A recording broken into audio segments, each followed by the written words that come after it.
di dalam agama Islam tersebut akan tertolak. Maka ma'asyiral muslimin rahimani wa rahimakumullah, kalau kita mengingat kembali pada pertemuan awal kita mengkaji kitab ini, yaitu hadis yang pertama, ada yang masih ingat hadisnya? Berkaitan tentang niat, yang mana Nabi SAW bersabda, innamal a'malu binniyat wa innamal likulli imri'in ma nawah. Sesungguhnya amal ibadah itu hanyalah tergantung dengan niatnya, dan seseorang akan mendapatkan sesuai dengan apa yang menjadi niatnya. Dan kemudian hadis ini, kata para ulama, kedua hadis ini adalah hadis yang menjelaskan syarat diterimanya amal ibadah. Syarat diterimanya amal ibadah kita oleh Allah Subhanahu wa ta'ala itu ada dua. Yang pertama adalah al-ikhlas, dan itu terdapat di hadis yang pertama, innamal a'malu binniyat. Kemudian yang kedua adalah ittiba'ur rasul, mengikuti apa yang datang, yang dititi oleh Rasul kita sallallahu alaihi wasallam, yaitu mengikuti jalan beliau, beribadah dengan apa yang datang dari beliau. Dan itulah dua syarat diterimanya amal ibadah seseorang oleh Allah Subhanahu wa ta'ala. Dan kedua-duanya ini ma'asyiral muslimin tidak bisa hilang salah satunya. Seorang tidak bisa ikhlas saja tanpa ittiba. Siapa yang ikhlas saja tanpa ittiba, Allah tidak terima. Misal, dia semangat ibadah karena tahu sholat subuh saja, sholat sunnahnya pahalanya bagaimana? Raka'atul fajri khairun minad dunya wa ma fiha. 2 rakaat sebelum subuh, antara azan sebelum iqamah dikumandangkan, pahalanya lebih baik daripada dunia dan seisinya. Kemudian dia ikhlas, tetapi tidak mau mengikuti jalan yang dibawa oleh Rasulullah. Dia hanya modal semangat, modal ikhlas, niatnya penting baik, tapi dia mengerjakan taruhlah 3 atau 4 rakaat salat subuh, maka sebesar apapun niatnya ikhlas tidak diterima oleh Allah Subhanahu wa ta'ala.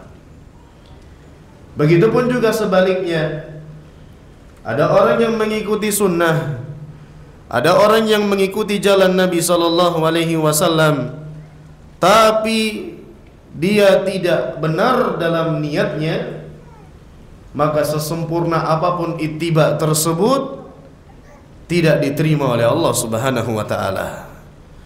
Contohnya kebalikannya, ada orang yang salat subuh sesuai dengan sunnah Nabi 2 rakaat, sesuai dengan apa yang diamalkan Nabi. Dan salat subuh ini salat yang berat ma'asyiral muslimin. Dikabarkan oleh Nabi SAW, salat yang paling berat atas orang-orang munafik itu 2, salat subuh dan salat isya. Kalau misalnya ada orang yang salat subuh sesuai dengan sunnah Nabi SAW, tetapi ternyata niatnya rusak, ya, niatnya tidak benar. Kalau di hadis yang pertama, di sana Nabi menyebutkan contoh orang yang niatnya rusak berhijrah karena wanita.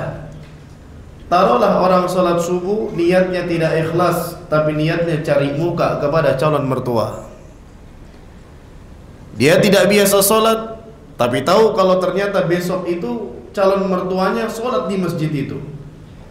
Maka dia baguskan salatnya, dia panjangkan bacaannya, dia khusyukkan badannya, semata-mata mencari perhatian calon mertua yang dia incar anaknya, misal. Maka Allah Subhanahu wa ta'ala tidak menerima amal ibadah tersebut yang tidak ikhlas karena Allah Subhanahu wa ta'ala. Ya, ini kedua-duanya harus ada. Terus bagaimana nasib ibadah seseorang yang apabila dia mengerjakan ibadah itu tidak ikhlas, atau tidak mengikuti sunnah, atau tidak kedua-duanya? Allah kabarkan di dalam Al-Quran, dalam surat Al-Furqan ayat 23.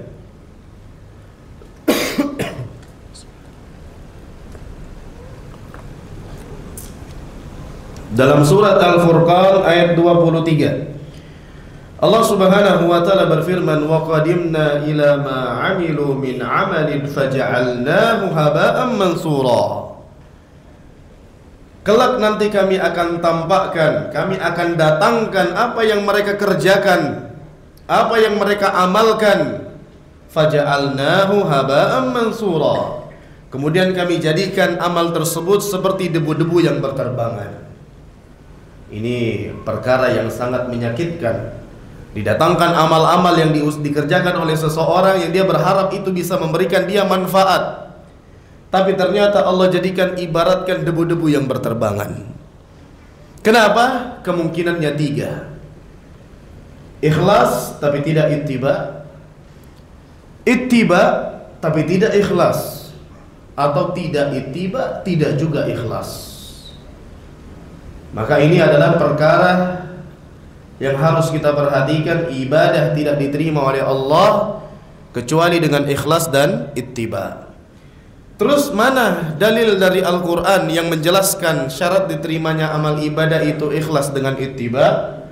Allah Subhanahu wa ta'ala berfirman dalam surat An-Nisa ayat 125 dan surat Al-Baqarah ayat 112, menjelaskan bahwasanya syarat diterimanya amal ibadah itu ada dua, ikhlas dan juga ittiba. Dalam surat An-Nisa ayat 125 Allah Subhanahu wa taala berfirman, "Wa man ahsanu dinan mimman aslama wajhahu lillahi wa huwa muhsin." Siapakah orang yang paling baik agamanya dari mereka yang aslama wajhahu lillah, menyerahkan, berserah diri kepada Allah, mengarahkan semata-mata karena wajah Allah Subhanahu wa ta'ala, wa huwa muhsin, dan dia berbuat kebaikan. Di kalimat aslama wajhahu lillah itu dalil ikhlas, dan di kalimat muhsin itu dalil ittiba, karena tidak dikatakan seseorang mengerjakan kebaikan kecuali ikhlas dan ittiba. Kemudian di dalil dalam surat Al-Baqarah ayat 112 Allah berfirman, "Bala man aslama wajhahu lillahi wa huwa muhsin falahu ajruhu 'inda rabbi wala khaufun 'alaihim wala hum yahzanun." Barang siapa yang menyerahkan segalanya, mewajahnya kepada Allah Subhanahu wa ta'ala, artinya ikhlas, semata-mata mengharapkan wajah Allah, wa huwa muhsin, dan dia adalah orang yang berbuat kebajikan. Aslama wajhahu ikhlas, muhsin ittiba. Apa kata Allah? Falahu ajruhu 'inda rabbih, maka balasan baginya ada di sisi Rabbnya, yaitu Allah Subhanahu wa ta'ala. Dan tidak ada rasa takut, tidak ada rasa sedih bagi dirinya. Maka ma'asyiral muslimin rahimani wa rahimakumullah, hadis yang pertama, ingat hadis arba'in yang pertama pertemuan kita kemarin, itu timbangan amalan batin berkaitan dengan hati seseorang tatkala mengerjakan ibadah. Hadis ini yang kelima hari ini yang kita baca, timbangan amalan zahir, harus mencocoki apa yang datang dari Nabi SAW. Atau kita bisa katakan ma'asyiral muslimin, syahadat kita itu ucapannya bagaimana? Syahadat kita bagaimana ucapannya? Asyhadu an la ilaha illallah wa anna muhammadar rasulullah. Hadis yang pertama, innamal a'malu binniyat, pengaplikasian la ilaha illallah. Kemudian hadis ini, hadis yang kelima, pengaplikasian wa anna Muhammadar Rasulullah. Maka kedua-duanya harus ada, ikhlas dan juga ittiba. Dan kita sudah pelajari konsekuensi seseorang yang bersyahadat beriman kepada Rasulullah SAW itu ada 4. Yang pertama, dia membenarkan bahwasanya Rasulullah Muhammad bin Abdullah adalah benar-benar Rasul utusan Allah. Kemudian yang kedua, membenarkan setiap apa perkataan sumber yang datang dari beliau, membenarkan kabar yang datang dari beliau. Kemudian yang ketiga, mentaati beliau kepada apa yang diperintahkan dan menjauhi larangan-larangan beliau. Kemudian yang keempat, wa alla yu'badallah illa bima syara', tidak beribadah kepada Allah kecuali dengan apa yang datang pada syariat beliau sallallahu alaihi wasallam. Maka ma'asyiral muslimin, hadis ini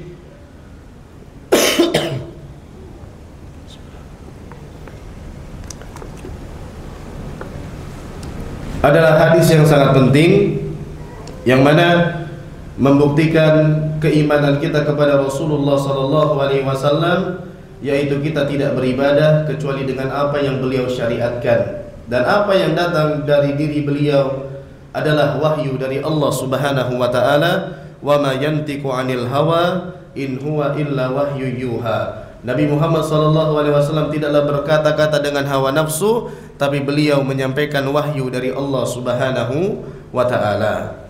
Kemudian ma'asyiral muslimin rahimani wa rahimakumullah, disebutkan di sini di hadis ini, man ahdatsa fi amrina hadza ma laysa minhu fahuwa raddun. Barang siapa yang mengada-ngadakan sebuah perkara di dalam agama Islam yang tidak ada sumbernya dari Nabi sallallahu alaihi wasallam, maka tertolak.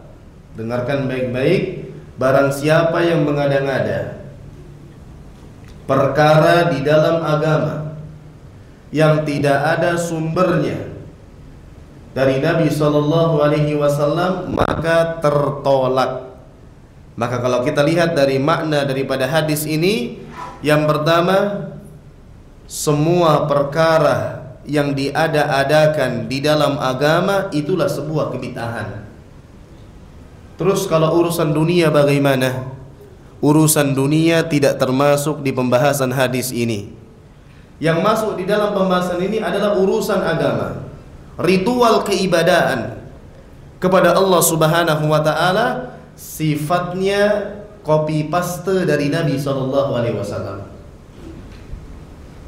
Adapun perkara-perkara dunia tidak termasuk di pembahasan kita. Sehingga jangan sampai salah paham, bukan berarti kita tidak boleh naik motor, bukan berarti kita tidak boleh naik mobil, bukan berarti kita tidak boleh pakai pakaian yang tidak ada di zaman Nabi, bukan berarti kita tidak boleh pakai listrik, pakai lampu dan sebagainya. Bukan seperti itu maksudnya. Maksudnya adalah perkara di dalam agama, berkaitan dengan apa? Ritual keibadahan kepada Allah Subhanahu wa taala. Adapun urusan dunia, berinovasi tidak ada masalah. Rasulullah sallallahu alaihi wasallam bersabda, antum a'lamu bi umuri dunyakum. Kalian lebih tahu, kalian lebih paham dengan urusan dunia kalian. Artinya apa? Nabi mengisyaratkan urusan dunia silahkan. Adapun urusan agama tidak ada celah, tidak ada solusi kecuali mengikuti apa yang aku bawa, yaitu Rasulullah sallallahu alaihi wasallam. Terus kita perlu paham jemaah sekalian, asal daripada ibadah itu hukumnya haram. Ini kaidah penting. Asal daripada sebuah ibadah itu hukumnya haram. sampai ada dalil yang memerintahkan atau menganjurkan atau dicontohkan oleh Nabi SAW. Tapi kalau berkaitan dengan urusan dunia, hukum asalnya boleh sampai ada dalil yang melarang akan ketidakbolehannya. Sehingga jangan kebalik. Berkaitan dengan urusan agama, jangan berkaitan dengan ibadah, jangan melakukan sampai kita tahu apakah ini ibadah atau bukan. Karena asal daripada ibadah itu haram dikerjakan. Misal tiba-tiba ada keinginan bagi kita untuk sholat, atau mungkin ada keinginan bagi kita untuk melakukan amalan-amalan, maka berhenti terlebih dahulu, lihatkah apakah itu ada di sunnah Nabi SAW ataukah tidak. Tatkala kita dihadapkan dengan bacaan-bacaan zikir yang disodorkan, entah kita menemukan di masyarakat atau kita menemukan di jalan, atau mungkin selembaran yang beredar, hukum asalnya haram sampai kita dapati adakah dalil yang memerintahkan atau menganjurkan atau Nabi SAW dan para sahabatnya mengerjakan dan tidak mengingkarinya. Tapi kalau ternyata tidak ada, maka tidak usah. Tapi berkaitan dengan urusan dunia, silahkan. Berkaitan dengan urusan dunia, hukum dasarnya adalah boleh. Ya, hukum dasarnya adalah boleh. Sampai kapan? Sampai ada dalil yang melarang. Dari kebolehannya barulah menjadi sesuatu yang wajib kita jauhi. Ini kaidah penting. Ya, sehingga berkaitan dengan ibadah, pertanyaan yang paling pantas, apakah ada contohnya dari Nabi SAW? Apakah para sahabat melakukannya? Apakah ini dilakukan oleh Nabi SAW ataukah para sahabatnya? Atau apakah ada ayat yang memerintahkannya? Apakah ada hadis yang menganjurkan atau memerintahkannya? Itu dia. Jangan kebalik. Tatkala berhadapan dengan ibadah, emangnya dilarang? Emang ada larangannya? Enggak bakal ketemu. Contoh, ada orang yang ngeyel sholat subuh 4 rakaat. Terus kemudian tatkala ditegur dia mengatakan, emang ada larangannya? Enggak bakal ketemu larangannya. Ya, tatkala ibadah berarti ada enggak contohnya? Ada enggak tuntunannya? Ada enggak ayat yang menunjuki akan perkara tersebut atau hadis Nabi SAW? Atau para sahabat mengamalkannya dan tidak mengingkari di antara mereka? Kalau ada maka silahkan. Tapi ternyata tidak ada dalil satupun yang menerangkan sholat subuh itu selain daripada 2 rakaat. Adapun urusan dunia, maka yang dicari apa? Larangannya. Jangan contohnya. Kebalik. Seseorang makan tempe, terus kemudian dia ditegur, emang ada contohnya Nabi SAW makan tempe? Jawabannya nggak pernah dapat. Harusnya bagaimana? Apakah ada larangannya makan tempe? Tidak ada. Berarti tempe boleh dimakan. Ini kaidah penting. Jangan kebalik. Jangan kebalik. Dalam urusan dunia, apa hukum memakai pakaian seperti yang kita pakai sekarang ini? Apakah ada dalil yang melarangnya? Kalau ternyata tidak ada, hukum asalnya boleh. Tinggal memperhatikan apakah menutup aurat atau tidak. Kalau berbicara tentang pakaian jubah, atau kalau berbicara bahwasanya orang Islam harus berjubah, orang Islam harus bergamis, orang Islam harus pakai koko, orang Islam harus pakai kemeja misalnya, tidak. Syariat Islam mengajarkan untuk menutup aurat. Selama perkara tersebut adalah sesuatu yang dibolehkan, tidak ada larangannya, maka tidak ada masalah menggunakannya. Sekarang laki-laki pakai jubah, tapi jubahnya dari kain sutra, boleh apa tidak? Tidak boleh. Kenapa? Didapati larangannya oleh Nabi SAW. Terus afwan, yang paling masyhur di kalangan kita, memakan daging babi. Apa hukumnya? Haram, tidak boleh. Dari mana kita tahu itu? Karena Allah yang melarangnya dalam Al-Quran. Jadi dalam urusan dunia, hukum asalnya boleh, silahkan. Selama Anda tidak mendapati larangan, berarti itu sesuatu yang Allah bolehkan. Tapi berkaitan dengan hukum syariat ibadah kepada Allah Subhanahu wa taala, stop dulu. Sampai Anda mengetahui apakah itu diamalkan Nabi, apakah ada ayat atau hadis yang menunjuki akan perihal tersebut, ataukah ada khulafaur rasyidin, para sahabat yang mengamalkannya, baru Anda kerjakan. Ini dia kaidah penting di dalam pembahasan ini. Terus kemudian itu riwayat dari Imam Bukhari dan Imam Muslim. Kemudian di dalam riwayat Imam Muslim disebutkan redaksinya, man amila amalan laisa alaihi amruna fahuwa raddun. Barang siapa yang mengamalkan sebuah amal ibadah yang tidak ada sumbernya dari Nabi SAW, maka ibadah tersebut tertolak.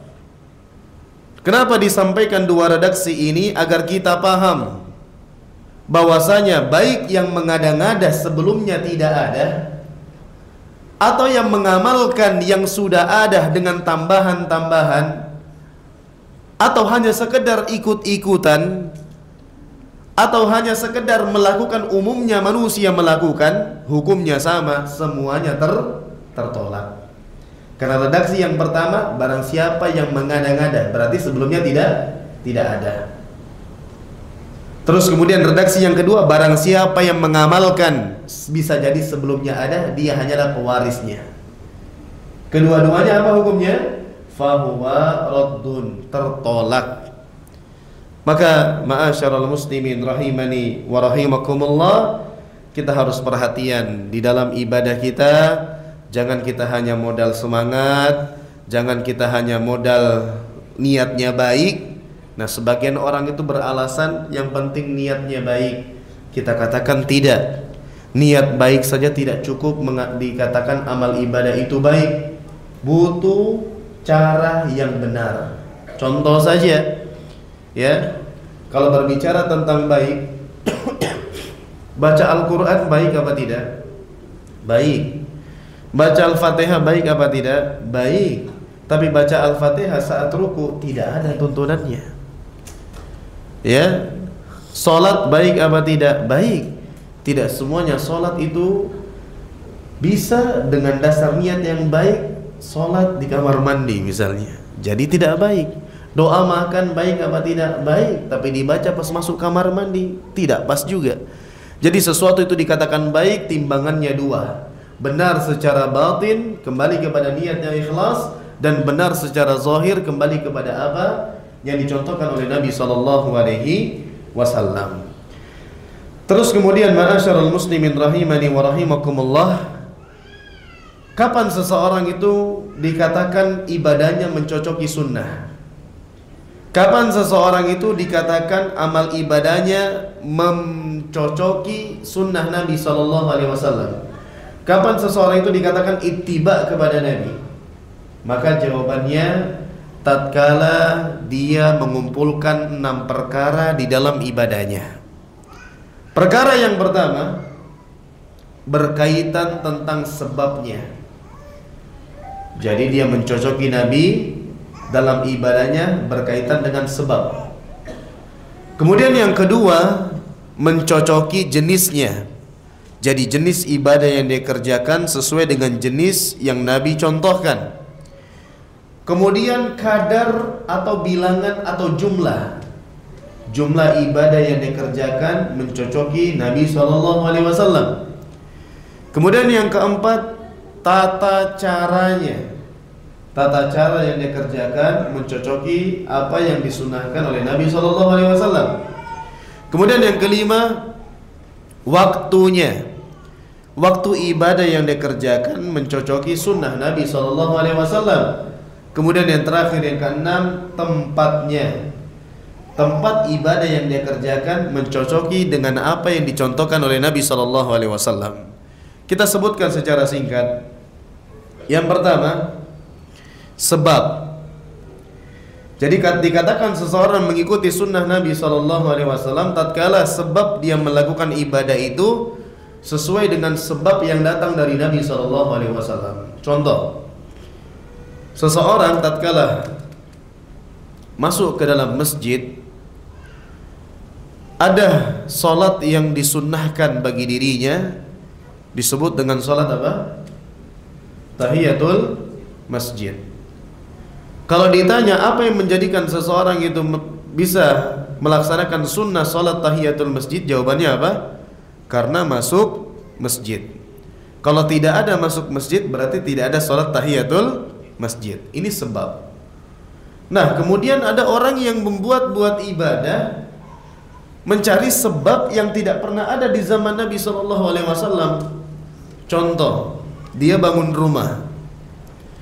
Tatkala rumahnya baru jadi, pertama kali dibuka pintunya, tatkala tukang mungkin menyerahkan kunci, dia masuk, dia sholat 2 rakaat. Sholat apa? Tahiyatul bait. Maka ini jelas tidak ada contohnya dari Nabi SAW. Atau mungkin seseorang yang masuk ke dalam waktu-waktu yang dia yakini itu spesial, misalnya taruhlah dia memasuki malam 17 Ramadan, akhirnya dia sholat sunnah 15 rakaat, kemudian dia sholat sunnah 14 rakaat, 3 rakaatnya witir setelah sholat tarawih bersama manusia di masjid. Apa sebabnya kamu sholat? Karena ini 17 Ramadan. Sebabnya ini tidak ada di dalam sunnah Nabi SAW. Maka kita pastikan semua sebab yang tidak ada mencocoki sunnah Nabi, maka itu tidak mengikuti sunnah. Kemudian yang kedua, dari sisi jenis. Contoh yang paling mudah kita ambil dari sisi jenis adalah berkaitan dengan ibadah di bulan Zulhijjah. Apa itu? Kurban. Kurban disyariatkan menggunakan bahimatul an'am. Bisa kambing dengan segala macam jenisnya. Kemudian bisa apa lagi? Sapi. Kemudian apa? Onta. Ini jenis ibadah kurban. Jenis-jenisnya sudah ditentukan, sudah datang, sudah ada dalil yang menjelaskan, sudah Nabi amalkan apa yang Nabi lakukan terhadap kurban ibadah tersebut, ibadah kurban itu. Maka kalau ada orang yang berkurban, niatnya ikhlas minta ampun misalnya, tapi ternyata dia kurban 1000 ekor ayam potong, ini tidak diterima, tidak dikatakan mencocoki sunnah Nabi SAW. Atau mungkin dengan yang lebih mahal, saya tidak mau pakai sapi, saya tidak mau pakai kambing, Balikpapan sudah banyak, saya mau pakai kuda. Kuda yang mahal itu, yang ratusan juta. Sekalipun lebih mahal daripada yang dipakai oleh umumnya masyarakat, jenis yang ditentukan dalam agama Islam, tetap tidak diterima. Kenapa? Tidak mencocoki jenis yang dicontohkan oleh Nabi SAW.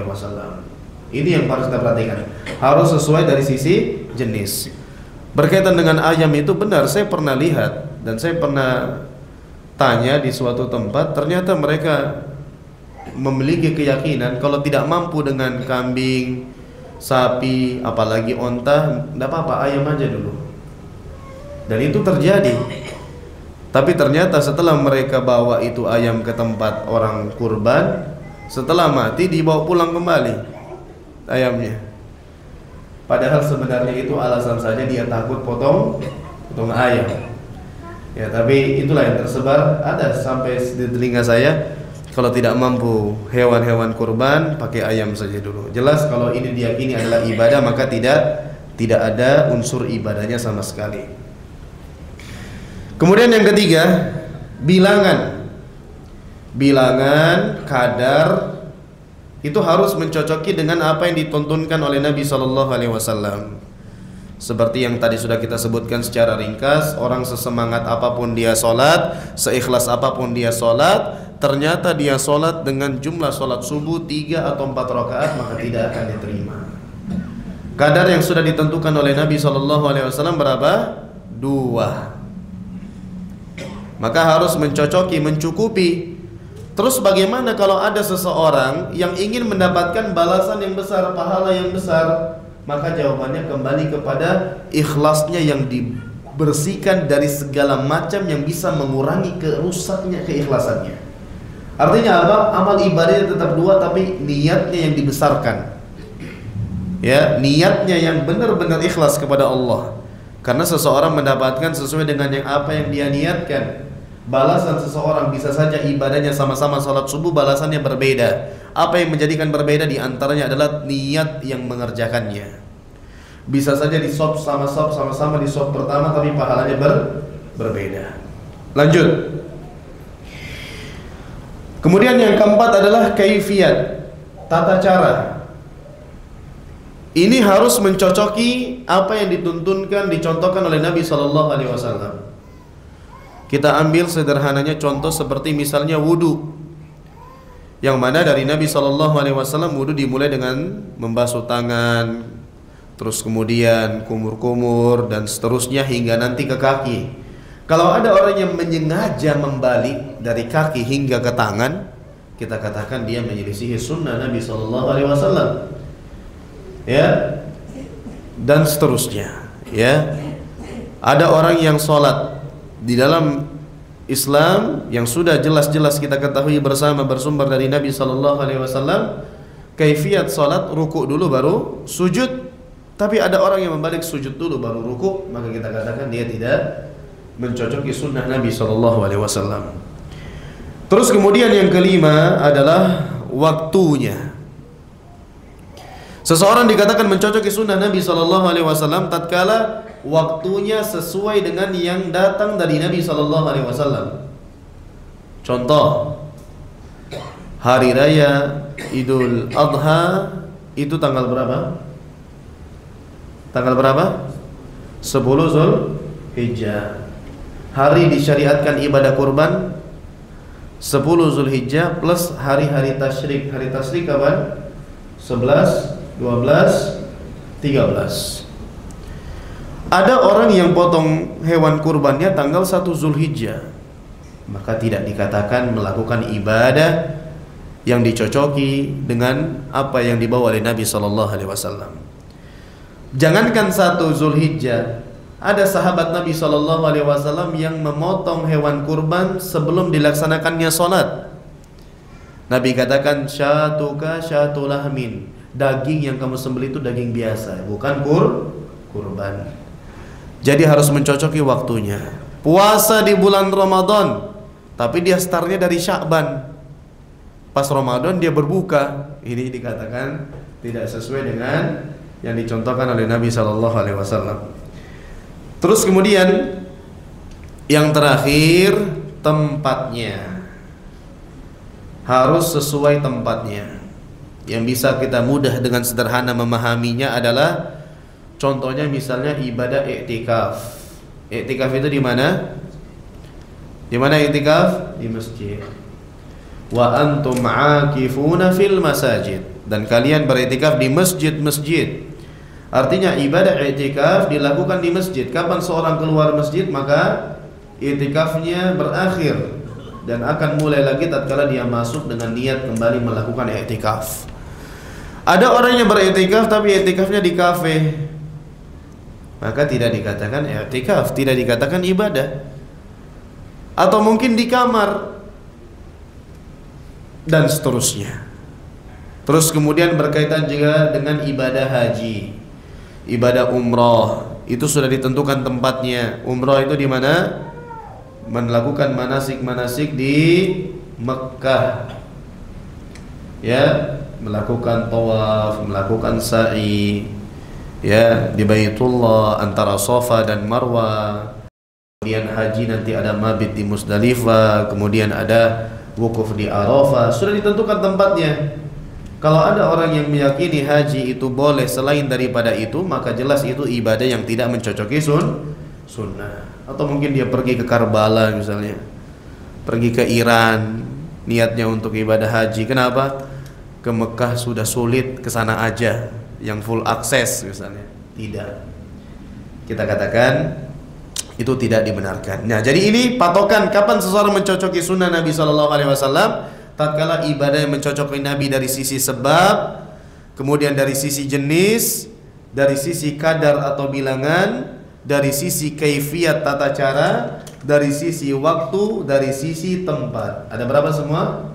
Ada 6. Ya, terus kemudian terakhir jemaah sekalian yang dimuliakan Allah Subhanahu wa taala, hendaknya kita memperhatikan ya bahwasanya sahabat Abdullah bin Mas'ud pernah mengatakan al-iktisaru fi sunnah khair wa ahsan minal ijtihadi fil bid'ah. Sederhana, biasa-biasa saja, tapi mencocoki sunnah itu jauh lebih baik daripada berlebihan, mati-matian, tapi ternyata adalah perbuatan yang tidak sesuai dengan sunnah Nabi SAW. Terus kemudian hati-hati orang yang melakukan perbuatan bid'ah. Pertama, dia menolak kebenaran firman Allah Subhanahu wa taala dalam surat Al-Maidah ayat 3. Allah Subhanahu wa taala mengatakan al-yauma akmaltu lakum dinakum wa atmamtu alaikum ni'mati wa raditu lakumul Islam madina. Allah katakan hari ini telah aku sempurnakan ya agama kalian, telah aku sempurnakan nikmatku bagi kalian, dan aku ridho Islam bagi kalian. Aku ridho agama Islam menjadi agama kalian. Artinya apa? Islam telah sempurna. Namanya sempurna, tidak perlu ditambah, tidak perlu dikurangi. Orang yang berbuat bid'ah seakan-akan mengatakan Islam belum sempurna, dan itu apa? Menyelisihi ayat dalam Al-Quran. Terus kemudian juga orang yang melakukan perkara-perkara bid'ah secara tidak langsung dia mengklaim bahwasanya Nabi Muhammad SAW mengkhianati risalah. Ada sesuatu yang tidak disampaikan oleh Nabi. Orang yang berbuat bid'ah yang tidak ada di zaman Nabi, Khulafa' Rasyidin, para sahabat melakukannya, sekarang ada, maka dia mengklaim ada sesuatu yang disembunyikan oleh Nabi SAW, tidak disampaikan. Makanya disebutkan man ibtada'a fil islami yaraha hasanatan, barang siapa yang melakukan perbuatan bid'ah di dalam agama dan dia lihat itu niatnya, oh baik ini, baik ini, baik ini, faqad za'ama anna Rasulullah sallallahu alaihi wasallam khana risalah, maka dia telah mengklaim Nabi Muhammad sallallahu alaihi wasallam mengkhianati risalah. Dan itu tidak boleh, dan itu tidak dibenarkan. Terus kemudian berkaitan dengan buruknya melakukan perbuatan bid'ah, semakin orang itu gemar melakukan perbuatan bid'ah, semakin jauh dia dari Allah. Dikatakan oleh seorang ulama bernama Ayyub Asy-Sikhtiyani, ya, seorang tabi'in, beliau berkata rahimahullah, mazdada sahibu bid'atin ijtihadan illa zdada minallahi bu'dan. Tidaklah seorang pelaku bid'ah semakin semangat di dalam bid'ahnya kecuali dia akan semakin jauh dari Allah Subhanahu wa taala. Terus kemudian semua kita umat Islam mendapatkan apa? Syafaat Nabi sallallahu alaihi wasallam. Syafaatul uzma. Dan orang yang melakukan bid'ah dihalangi mendapatkan syafaat. Ada sekelompok umat yang nanti di akhirat dikabarkan mendekat kepada Nabi SAW, terus kemudian dijauhkan, dihalangi. Yang Nabi SAW mengatakan ummati, ummati, umatku itu, umatku itu. Ternyata dikatakan kepada Nabi SAW, innaka la tadri ma ahdasu ba'dak. Kamu nggak tahu wahai Muhammad apa yang dia lakukan setelah engkau meninggal dunia. Artinya apa? Membuat sesuatu yang tidak diajarkan, yang tidak dicontohkan oleh Nabi SAW. Terus semua kita mengharap bisa minum dari telaga Nabi SAW, sama. Pelaku bid'ah dijauhkan dari telaga Nabi SAW. Maka intinya para hadirin sekalian yang dimuliakan Allah Subhanahu wa taala, agama Islam ini telah sempurna. Agama Islam ini agama yang mudah. Apa yang ada kita amalkan, apa yang bersumber dari Nabi kita amalkan. Tatkala kita dihadapkan dengan sebuah ibadah, cross check terlebih dahulu sebelum kita mengerjakannya. Ya, apakah Nabi melakukannya, apakah ada ayat atau hadis yang menunjukinya, apakah ada asar dari para sahabat mengerjakannya, dan seterusnya. Ya, jangan bermudah-mudahan, jangan kebalik, ibadahnya duluan habis itu baru cari dalilnya. Jangan sampai seperti itu. Ingat perkataan sahabat Abdullah bin Mas'ud, sederhana tapi mencocoki sunnah Nabi SAW itu lebih baik daripada sungguh-sungguh semangat luar biasa tapi ternyata tidak ada sumbernya, tidak mencocoki sunnah Nabi. Yang dikatakan dalam hadis ini apa? Fahuwa raddun, semuanya akan ditolak, sia-sia di sisi Allah Subhanahu wa taala. Nah, demikian jemaah sekalian, semoga apa yang kita bahas pada malam hari ini bermanfaat. Kurang lebihnya mohon maaf. Ada benarnya dari Allah Subhanahu wa taala, ada kesalahan dari diri sendiri dan dari syaitan. Saya mohon maaf kepada antum sekalian. Demikian kita akhiri dengan doa kafaratul majlis. Subhanakallahumma bihamdik, asyhadu an la ilaha illa anta, astaghfiruka wa atubu ilaik. Wa akhiru da'wana alhamdulillahi rabbil alamin. Assalamualaikum warahmatullahi wabarakatuh.